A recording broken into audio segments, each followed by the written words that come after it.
Welcome to my Pecha presentation on 4 topics introducing project management. Here we have a picture of 2 cats. Though similar, they are quite distinct. One is an Iberian lynx that has been living on the edge of extinction. It's the rarest feline in the world. And the other one is a common cat that eats friskies and plays with yarn and will probably die in the wild. And this is how it is with projects and non-projects.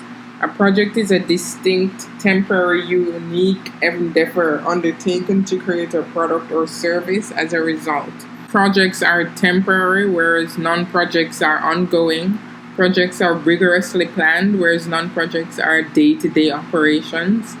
Projects have specific software, whereas non-projects have general software.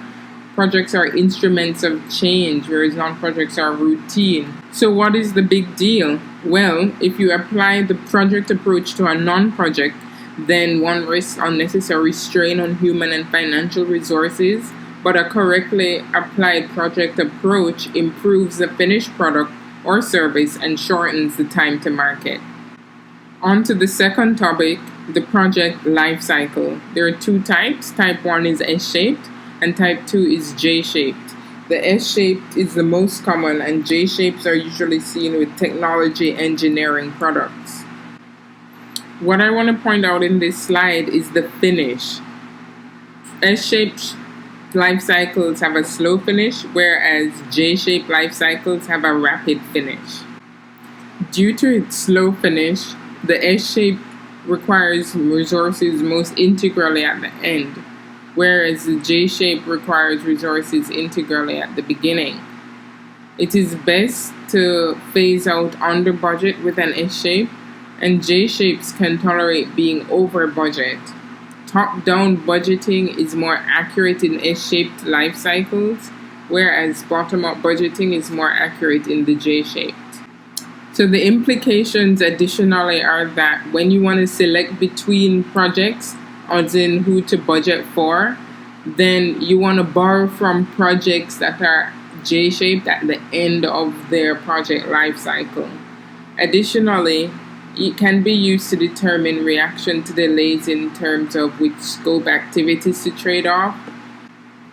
Additionally, the project life cycle also entails 5 important processes: initiating, planning, executing, monitoring and controlling, and closing or termination.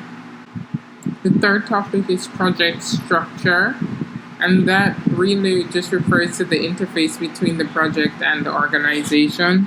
It's a concern because projects often require input from various departments and various specializations, but there are 3 types of project structure. The first way is the pure project.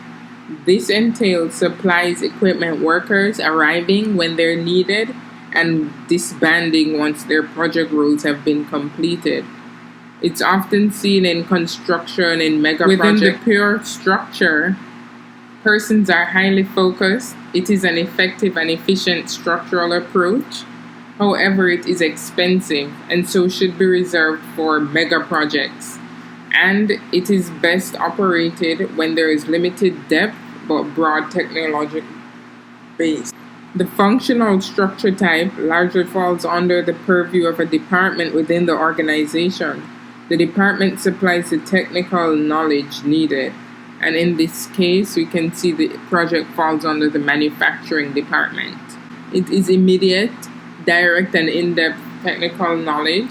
It is slower than the pure project, and there's limited time to devote to the project as the persons function within their departments as well.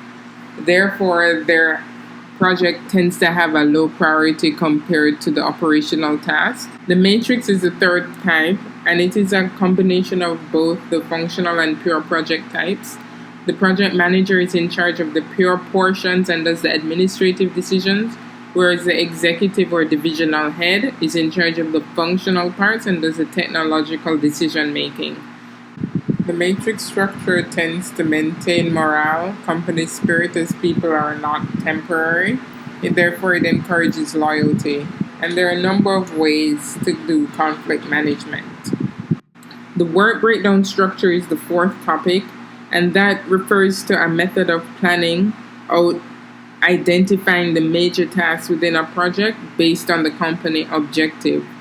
Once the project team takes a project goal, activities that must be accomplished to achieve that goal are identified, and these are level 1 activities. What I want to point out in this slide is that one method of obtaining your work breakdown structure is with mind mapping.